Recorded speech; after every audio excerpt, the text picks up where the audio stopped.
shooting down in the woods. He wouldn't leave it even if he could. 'Cause life is good, yeah!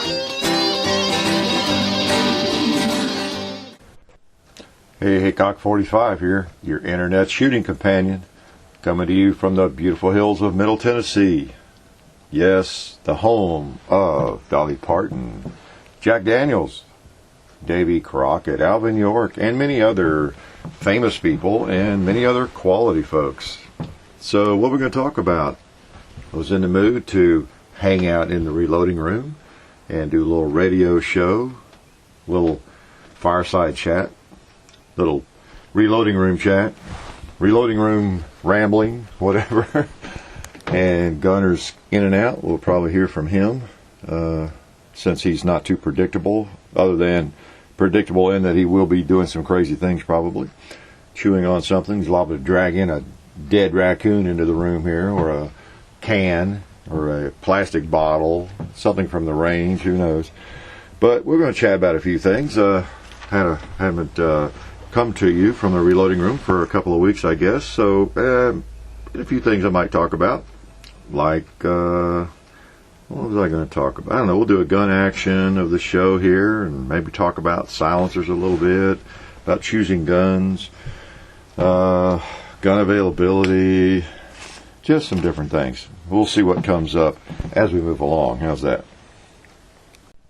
One thing that came to mind this week, I think maybe a couple of messages, or more than a couple, about various firearms that people are trying to find and cannot find. The SR 1911, one of the primary firearms. It seems that people are complaining about that Ruger 1911 that sort of came out and sort of didn't come out. They've had a hard time meeting the demand on that, and I don't know how all that goes within companies, but they've not been able to even come close to filling demand. Everywhere you turn, people are looking for them and wanting them, but just can't get them.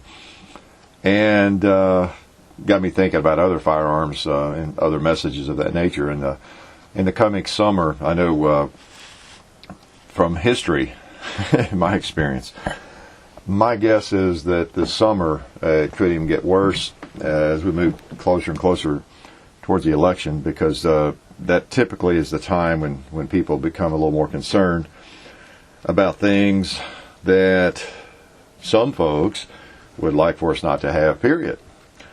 And there's just always that concern when there's an election. You know, who's going to win the election, and whether or not more firearms restrictions are going to be imposed or attempted to be imposed, and all that kind of thing. So anyway, I would be going ahead and picking up anything that you know you are going to want, you knew you were going to buy, 3 months down the road or 6 months down there. Things could get a little less available even than they are now, just my guess. So you know how that goes. And you can't blame people, because many of us have been shooting for decades. We've been through this many times. And even before the last election, I went through this, and I picked up a couple of things that I knew I would be wanting, and who knows what's going to happen politically.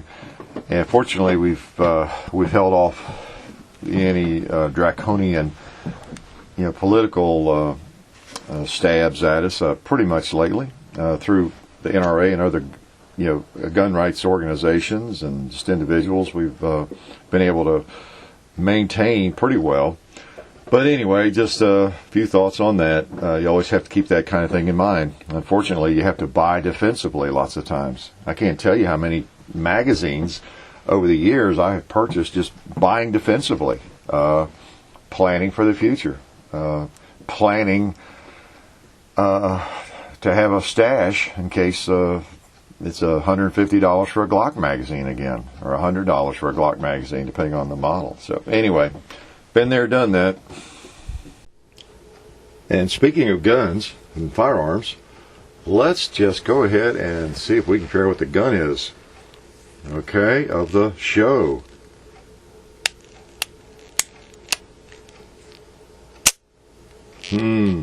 Interesting sound, huh?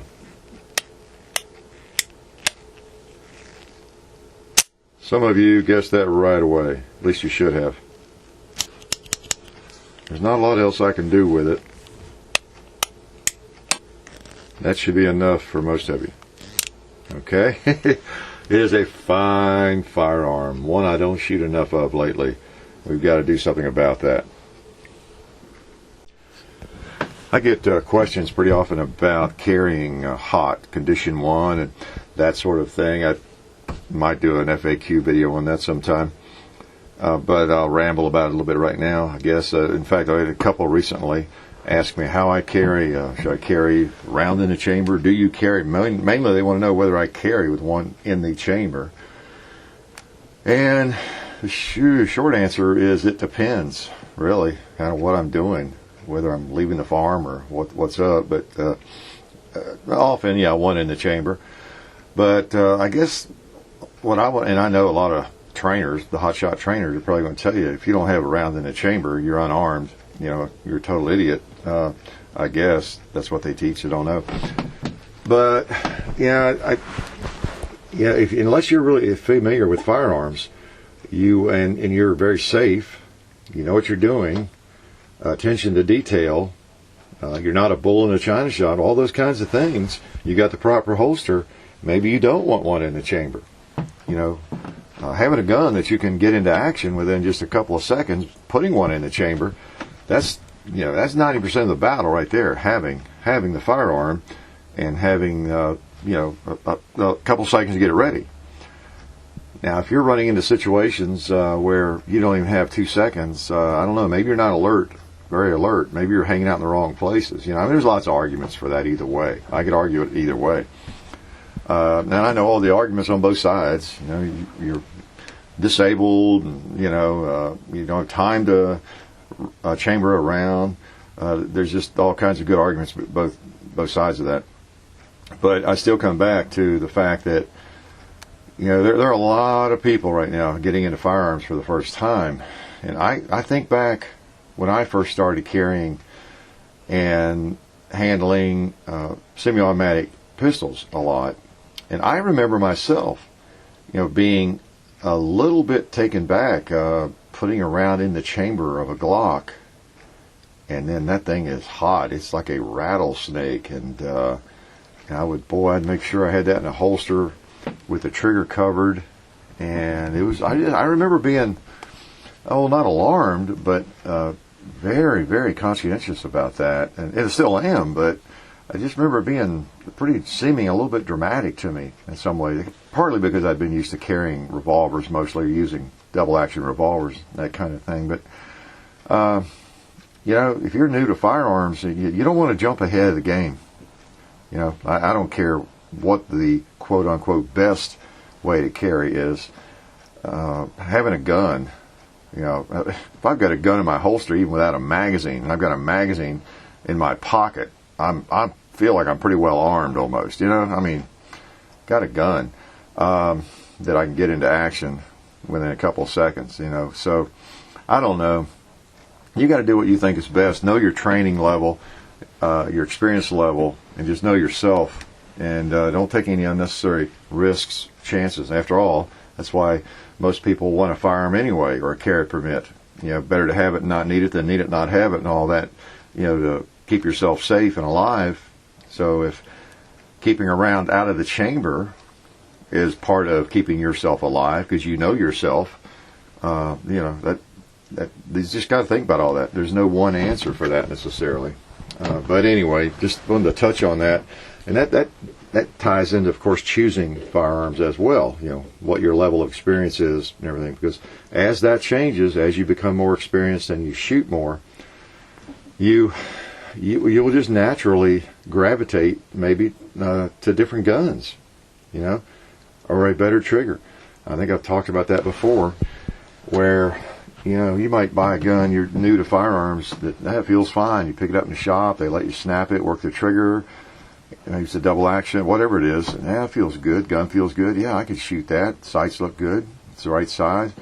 Well, you get that home, and it is a good gun. You shoot it, take it to the range, and shoot it every now and then, and you get to reshoot it more and more, and you shoot some friends' guns and maybe some other folks at the range and everything, and and you begin to see maybe deficiencies in this gun that you like so much at first. Maybe that trigger is not as good as you thought it was when you compare it with another firearm. And maybe it doesn't even feel as good. As you become a better shot, you determine that you actually shoot a little bit better with your friend's gun. You like the trigger on his gun a little bit better, or just whatever it is. Or you realize you didn't really need a gun that big, as you learn to shoot better. It's a gun you tend not to, even though you have a carry permit, you tend not to carry it all the time because it's just big and it's kind of bulky. Maybe it's thick, maybe it's heavy, and you find that you shoot your buddy's gun just as well, and it's really more streamlined, and whatever the case might be.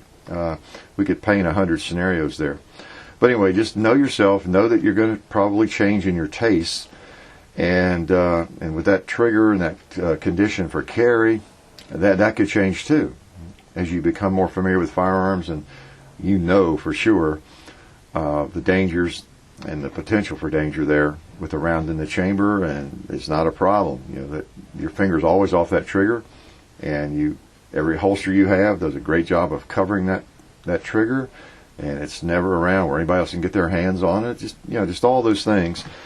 Those are all factors. So just wanted to ramble a little bit about that. And of course, in following up on that, I could talk for hours and hours about choosing firearms, and about specific choices that others make, or maybe that law enforcement agencies make, or militaries, and particularly in the handgun choices.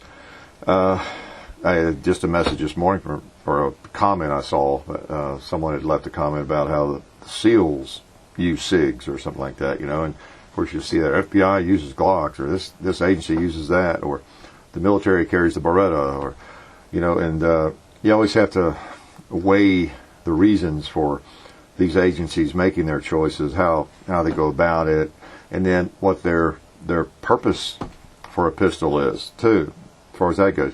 And that's a lot different from yours and mine. At least most of you that are probably listening. Well, you are listening to it, or you wouldn't be hearing it, right?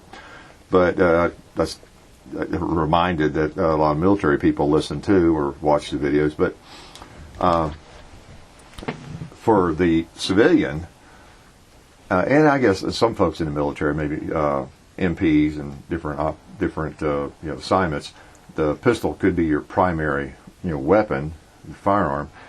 But for us civilians, generally it is. It's what we have with us if we have carry permit. It's what will either get us out of the mess or not. In 95, 99% of those cases, I guess. So the handgun serves a different purpose, and while a backup handgun, say I'm in the military and I'm carrying the M9, the Beretta, but I'm also packing an M4, or an M14 or whatever. Well, that pistol, that Beretta, I'm probably not going to be depending on it to save my life very often. That's my guess.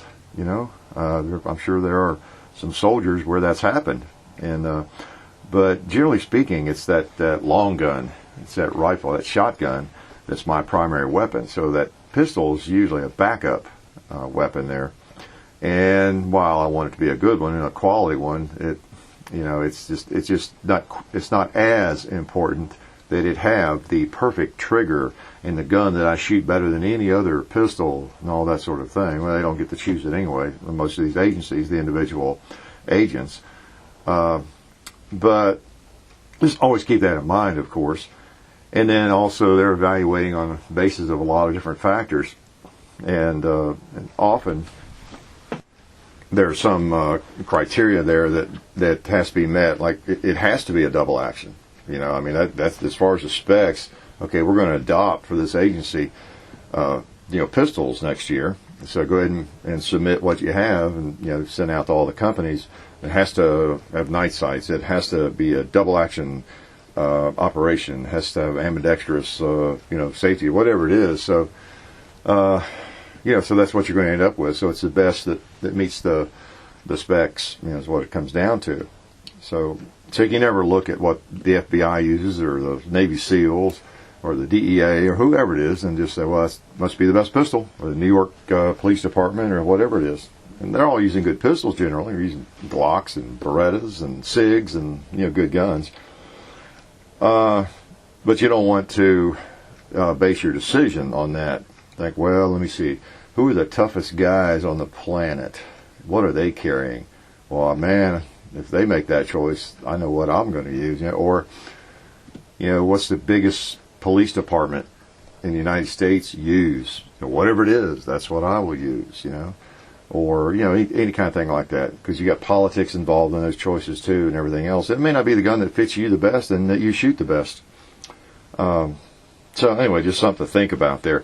Choosing the firearm, that, again, so many of my communications deal with that or questions, and I can't write a diatribe. I can't write 2 paragraphs whenever someone asks me about that. I think I used to do that. I would get in a big discussion.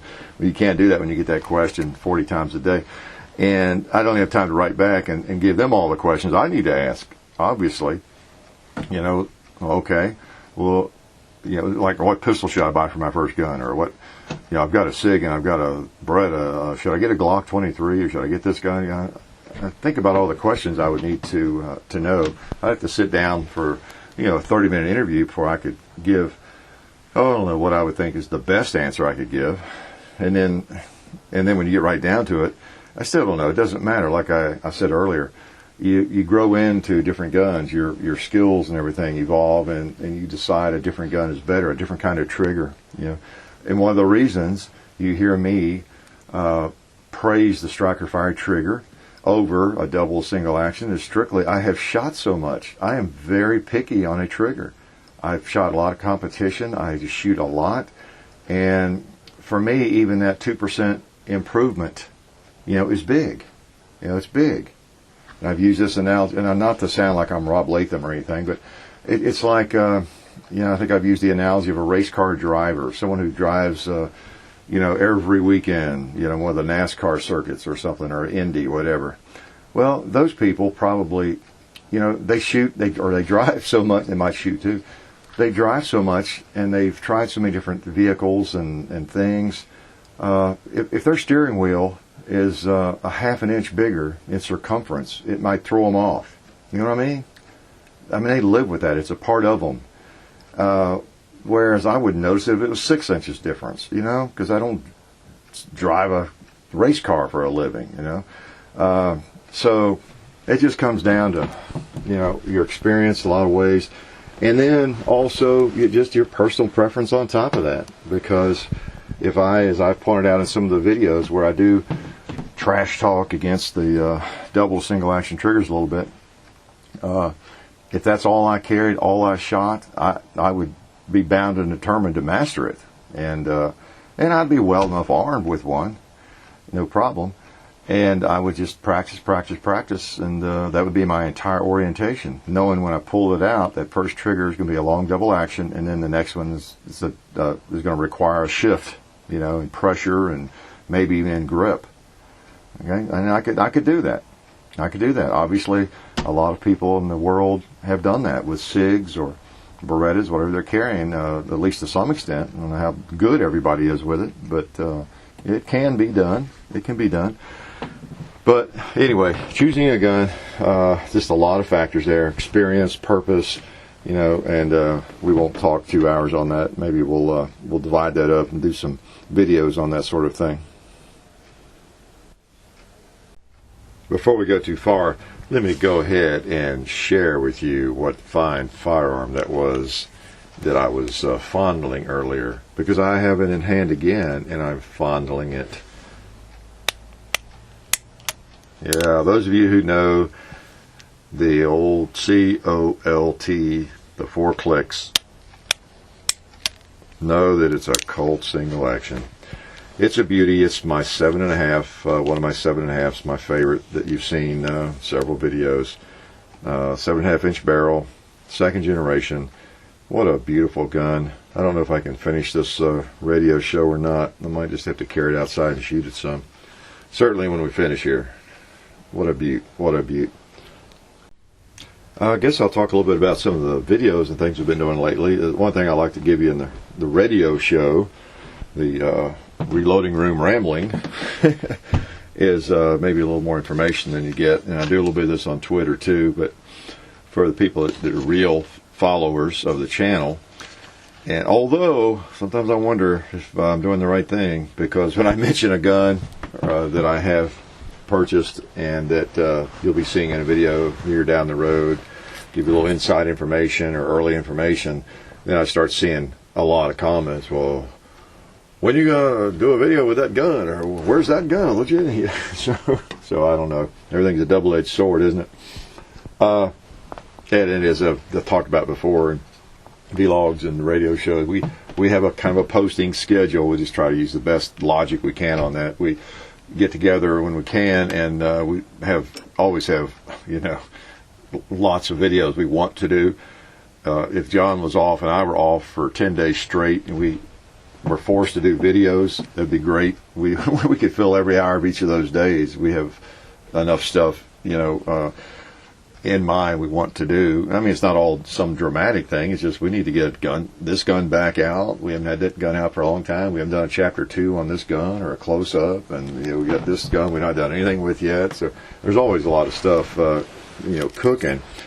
But so when we do get together, we do. We might do 3 videos on a Saturday, and that might be the only videos we do for a week. And if the weather was bad, the next weekend, it might be all we get done for a couple of weeks. So when we do get together and the weather's nice and are able to work, we try to get in a couple, 3 of our videos that we want to do. And then sometimes, like over Christmas, talked about, we maybe have 6 or 7 that we haven't posted at any given time, and so we have to decide when to post them and what order in which to post them, without posting the same thing, 2 days in a row or something, or add a little variety. And if we posted the last 15 videos we've done were with handguns, and we've got some rifle stuff, let's post the rifle video. It's not like we got a stockpile of 20 videos, which we did. I wish we did. But anyway, regarding videos we've done recently in guns and different things, what can I say? We still got a gun we haven't gotten, I guess, in a video, maybe or 2. We were able to spend the weekend with Eric from NC Silencers again. He was coming through again, so we have a little more of that fun to share with you. And again, we were able to do a couple of different things, so you'll be seeing that. Now, as most of you realize, since I don't have a silencer myself and have not gone through that paperwork, it would be illegal for me to just borrow one without the owner being here. So that's another example of getting together and doing several videos, but then not necessarily posting everything you do the first few days or week. Just become the silencer channel. For like when we borrowed the Uzi or different things like that. You need to post 3 Uzi videos, in 3 days. We save some of that stuff. Just kind of throw in a little variety and then have it for later. Have a little more Uzi fun later on, for example, like we did. So anyway, you'll see some of that. I will go ahead and tell you that one of the firearms that we did a video in, you may already have seen it. Again, posting order. Well, this one is going to be one of the first ones we post from the day's fun, is with the Hickok45 Tactical. Really a nice gun. I just talked about the double single action, and it has that. But I tell you, other than that is a really sweet gun. The FN feels good in the hand. Seems like a nice piece. Just quite a firearm. That thing should be in the running if the military ever does get serious about switching firearms. But Eric had the Osprey silencer suppressor for it that does not block the sights, and pretty interesting playing with that gun. One thing I did learn in this go around playing with 3 different silencers is that the silencer does change the point of impact, and I'm learning a lot about this. If I were to buy one, I would be a much better educated silencer buyer, customer, because suppressor. I have learned quite a bit of, I shouldn't say quite a bit. I've learned enough to know what the questions are. Put it that way. You know how it is when you're involved in something new, as some of you are just learning firearms. You're not even sure what questions to ask in a lot of ways. You know, that's just the way it is. It's like when I was shopping for cameras and different things for video camera. I wasn't even sure what all questions I needed to ask. You got to learn a certain amount about a topic, as you know, if you've been on the planet for a few years. You got to do some studying, a little research before you even know what questions you should be asking.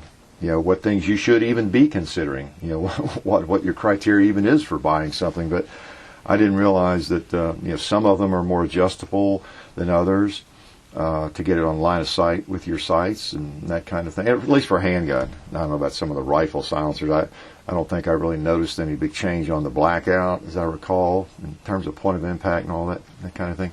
But it's more dramatic maybe with a handgun.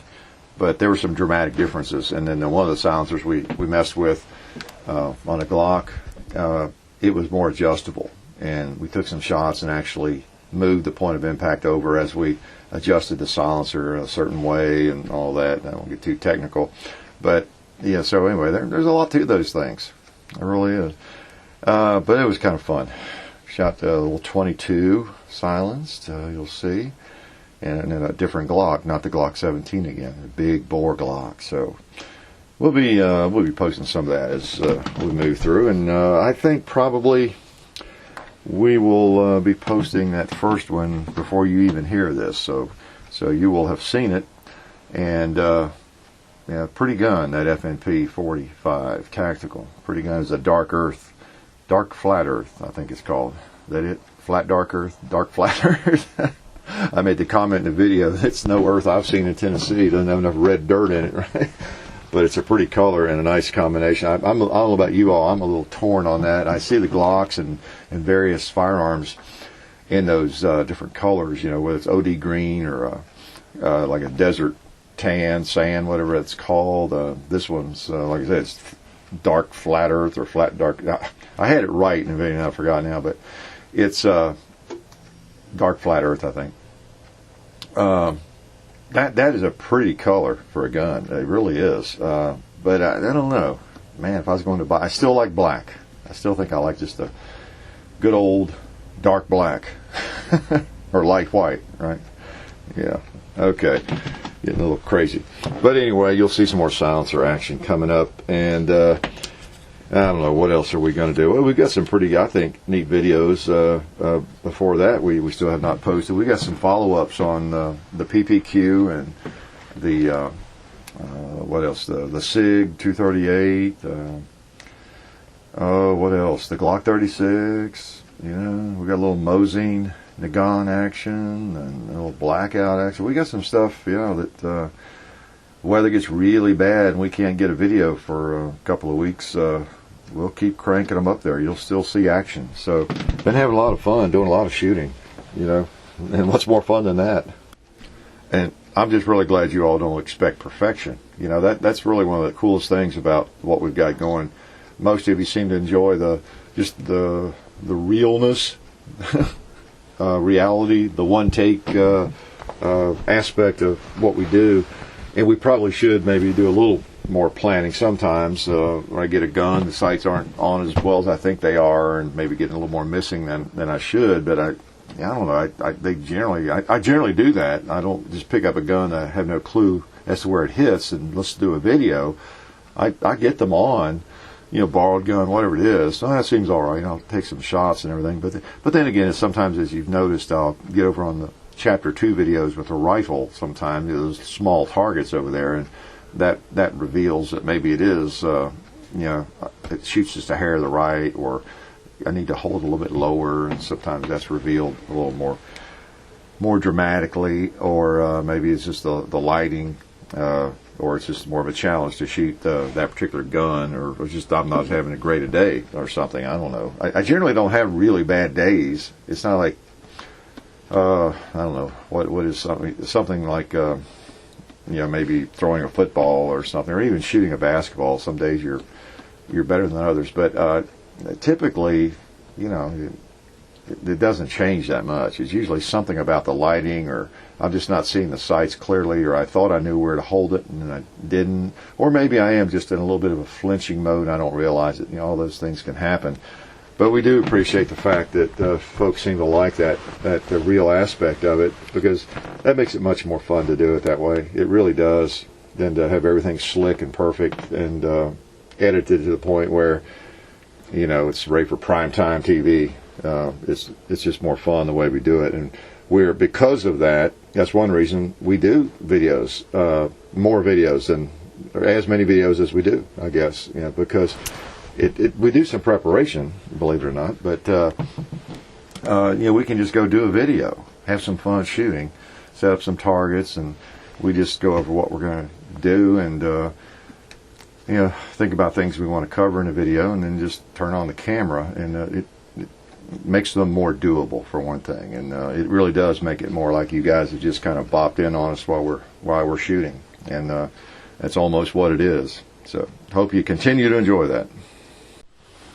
Let me mention some holsters I got in this week. From the videos you can tell I'm very fond of the inside the waistband holster, and have been a fan of the crossbreed holster. And in a recent video too, you've seen me with the Galco King Tuck, which is essentially the same holster. And that genre, that type of inside the waistband holster is really taking over the market. Looks to me like. There are several out there I wasn't even aware of, and I have somebody else is sending me some. Can't think of the name of the company, but I will mention them when I get them. And I plan to do something. I'm not sure. Maybe it's a part 2 of inside the waistband holsters or whatever, because I have now, or will have before too long, I think, in my possession, 3 or 4 different brands that are essentially the same.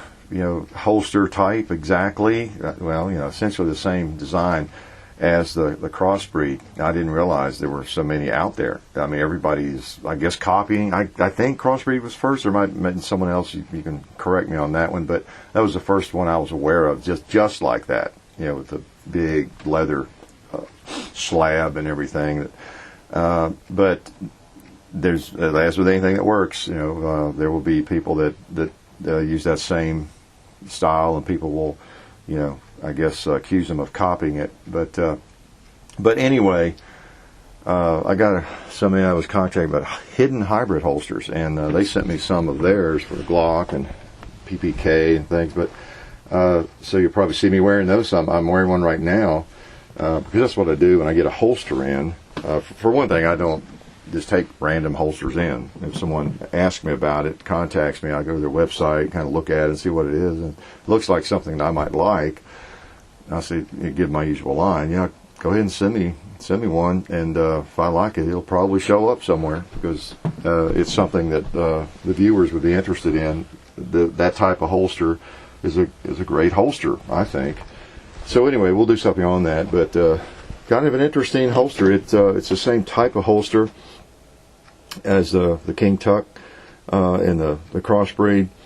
What's it? Hidden hybrid holsters, and they've got a website. Let's see, what is it? hiddenhybridholsters.com. Imagine that.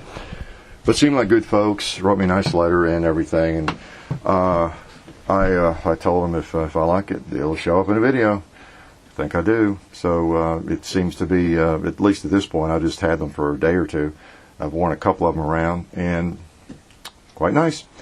So we'll do something on that in the future, or if nothing else, I'll just see me wearing them, and I'll keep you apprised as to whether I like them or not. So it is great that we're getting more choices. I love it with this type of holster, rather than just one company, making it, because they are rather strange looking, but it's just a very comfortable type of holster. So, and I will have to get them all out and point out maybe some of the advantages of some of them over others, or things I like or don't like. There are subtle differences. So this one, for example, you can wear outside the waistband or inside the waistband.